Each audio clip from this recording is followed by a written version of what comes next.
प्यारा कमन सिंगर सीजेंट प्यारा याद 2046 ఎకరాకి ఏమి జిబ్బర్లో వైరేజ్ ఏం కాదా? జిబ్బర్లో వైరేజ్ అంటే దీని స్లోగా వస్తుంది, స్లోగా కంట్రోల్ అవుతుంది. స్లో కంట్రోల్ అవుతుంది. కొట్టినాక కూడా 20 రోజులు మళ్ళీ కొట్టుకుంటే బాగుంటుంది. నేను 2 సార్లు కొట్టినా బంద్ చేస్తాను. ఏ మందు వాడినా భవాని ఆర్పిన ఎకరాకి ఎన్ని ఎంఎల్ వాడాలి? అది సార్ ఇచ్చింది. ఎందుకంటే అది ఎదురుపోయిన ఉంటుంది కదా, అక్కడ చూసి కొట్టిన తర్వాత గడ్డి ముడత 15 రోజులు అవుతుంది. 15 రోజులు అవుతుంది. టైం నిదానంగా తీసుకుంటుంది. మళ్ళీ మళ్ళీ వస్తుంది. మళ్ళీ 15 రోజుల తర్వాత మళ్ళీ వస్తుంది. మళ్ళీ కొట్టుకోవాలంటే మనం కొట్టుకోలేదు.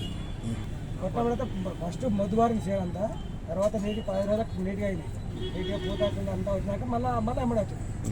ఇదే అన్న 2 సార్లు ఇదే వచ్చింది. 2 సార్లు అన్న 2 సార్లు మధ్యలో కొట్టిన కాయ పూత మధ్యలో కొట్టాను. సెట్టింగ్ కావాలని కొట్టినా 2 సార్లు కొట్టినా తీసుకెళ్తాను. తెలదిందంటే అక్కడే ఫస్ట్ తెలలో అని ఇస్తారంటే వచ్చిన రైతులు ఇస్తారు. ఏ దగ్గర మంచి మంది ఉందని వాడడం ఒకసారి వాడినా 2 సార్లు వాడితే బాగుంది. మాకు తక్కువనే 15 క్వింటాల్లో క్వింటన్నర అయింది. తెల్లగా తక్కువ 2 సార్లు చేసిన.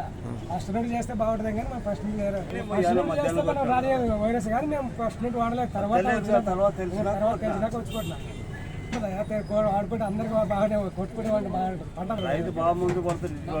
వాడితే మనం కూడా మంచిగా ఉంటాం, ఆరోగ్యంగా కూడా ఉంటాం. మనం సరైన పద్ధతులుగా నడుచుకుంటే